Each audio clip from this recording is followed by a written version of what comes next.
हमारे चैनल हर खबर को सब्सक्राइब करें और लेटेस्ट वीडियोस देखने के लिए बेल आइकन पर क्लिक करें।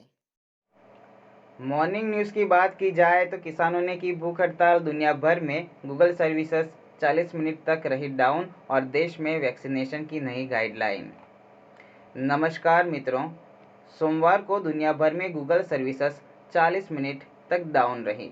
इस दौरान लोग जीमेल और यूट्यूब को एक्सेस नहीं कर सके।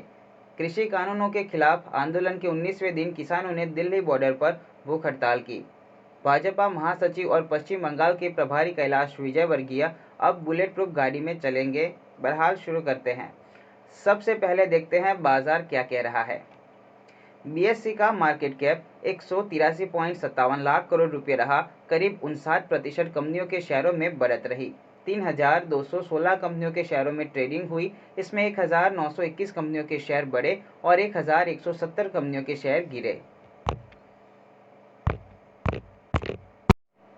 आज इन इवेंट्स पर रहेगी नज़र।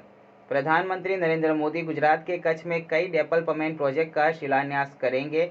अयोध्या में राम मंदिर निर्माण को लेकर बनी एक्सपर्ट कमेटी अपनी पहली रिपोर्ट सौंपेगी। देश में ई कॉमर्स पॉलिसी की मांग को लेकर confederation of all India traders CIAT retail democracy day मनाएगा। देश विदेश की बात की जाए तो दुनिया भर में क्रैश हुई गूगल सर्विस। दुनिया भर में गूगल की कई सर्विस सोमवार शाम को 40 मिनट तक डाउन रही। भारतीय समय के मुताबिक शाम 5 से 6 बजे तक लोगों को जीमेल, यूट्यूब समेत गूगल सर्विस लॉगिन और एक्सेस करने में परेशानी हुई। डाउन टाइम में गूगल की 19 सर्विस ठप रही। इनमें Gmail, YouTube, Calendar, Drive, Docs, Sheets, Slides, Sites, Groups, Hangout, Chat, Meet, Vault, Currents, Fonts, Cloud, Keep, Task, Voice शामिल हैं। किसानों से बातचीत को तैयार सरकार। नए कृषि कानूनों के खिलाफ किसानों के आंदोलन का सोमवार को 19वां दिन था।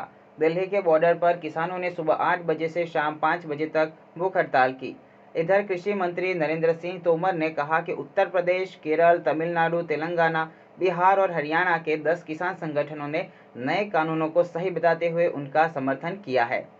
तोमर ने कहा कि सरकार आंदोलनकारियों से बातचीत के लिए तैयार है। अब हमें उनके जवाब का इंतजार है।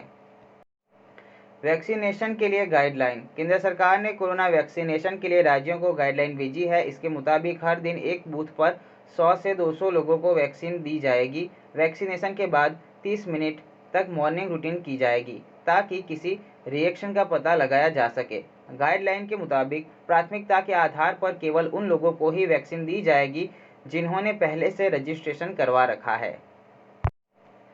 विजयवर्गीय की बुलेट सुरक्षा। भाजपा महासचिव और पश्चिम बंगाल में पार्टी प्रभारी कैलाश विजयवर्गीय की सुरक्षा में इजाफा किया गया है।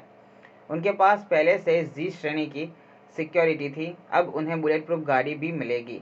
4 दिन पहले पश्चिम बंगाल में भाजपा अध्यक्ष JP नड्डा के काफिले पर हमला हुआ था, जिसमें कैलाश विजयवर्गीय को भी चोटें आई थी। भाजपा हमले के लिए तृणमूल कांग्रेस को जिम्मेदार बता रही है। कंगना रनौत फिर निशाने पर।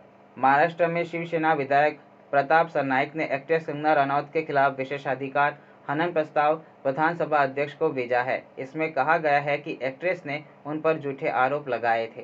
कंगना ने सोशल मीडिया पर सरनाईक के घर से पाकिस्तानी क्रेडिट कार्ड मिलने की बात कही थी। प्रताप सरनाईक इससे पहले रिपब्लिक टीवी के editor in chief Arnab Goswami के खिलाफ भी विशेषाधिकार हनन का प्रस्ताव ला चुके हैं। राम मंदिर पर एक्सपर्ट कमेटी देगी रिपोर्ट। अयोध्या में राम जन्मभूमि पर बनने वाले मंदिर के 1200 खंभों का निर्माण शुरू करने को लेकर टेक्निकल एक्सपर्ट की कमेटी 15 दिसंबर को अपनी रिपोर्ट सौंपेगी।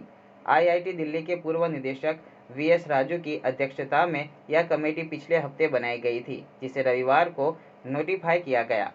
इस कमेटी में देश के 8 टॉप इंजीनियर्स और कंस्ट्रक्टर एक्सपर्ट शामिल हैं। कमेटी मंदिर की नींव से जुड़े कामों पर नजर रखेगी। रूस में सरकार ने कोरोना वैक्सीन लगाने से पहले और उसके 2 महीने बाद तक शराब न पीने की सलाह दी है। रूस की deputy prime minister Tatiana Golikova ने दावा किया है कि स्पुतनिक वी कोरोना वैक्सीन का असर 42 दिनों में होता है। तब तक शराब से दूर रहने की ज़रूरत है। हालांकि रूसी सरकार ने स्पुतनिक वी को लेकर यह चेतावनी जारी की है, लेकिन यह बात सभी वैक्सीन पर लागू होती है। अगले 4 दिन में 8 राज्यों में बढ़ेगी सर्दी। पहाड़ी इलाकों में बर्फबारी और मैदानी इलाकों में बारिश के बाद ठंड बढ़ गई है। बर्फबारी की वजह से कहीं रास्ते बंद हैं तो कहीं कोहरे के चलते ट्रैफिक पर असर पड़ रहा है। कई राज्यों में शीतल लहर चल रही है। मौसम विभाग ने कहा है कि अगले 3 से 5 दिनों में 8 राज्यों के न्यूनतम तापमान में 3 से 5 डिग्री की गिरावट होगी। इनमें गुजरात, हरियाणा, हिमाचल प्रदेश, जम्मू कश्मीर, पंजाब, राजस्थान, उत्तराखंड और उत्तर प्रदेश शामिल हैं। मुंबई हमले के आरोपी को राहत नहीं। अमेरिका के एक कोर्ट ने मुंबई हमले के मुख्य आरोपी तहव्वुर राणा की जमानत याचिका सोमवार को खारिज कर दी। राणा ने खराब सेहत का हवाला देते हुए जमानत मांगी थी, लेकिन अमेरिकी सरकार ने उसे बेल नहीं देने का अनुरोध किया। इसके बाद उसकी याचिका खारिज कर दी गई। कोर्ट ने कहा कि मुंबई हमले में राणा ने अहम भूमिका निभाई। उसे जमानत पर रिहा करने से वह समाज के लिए खतरा पैदा कर सकता है।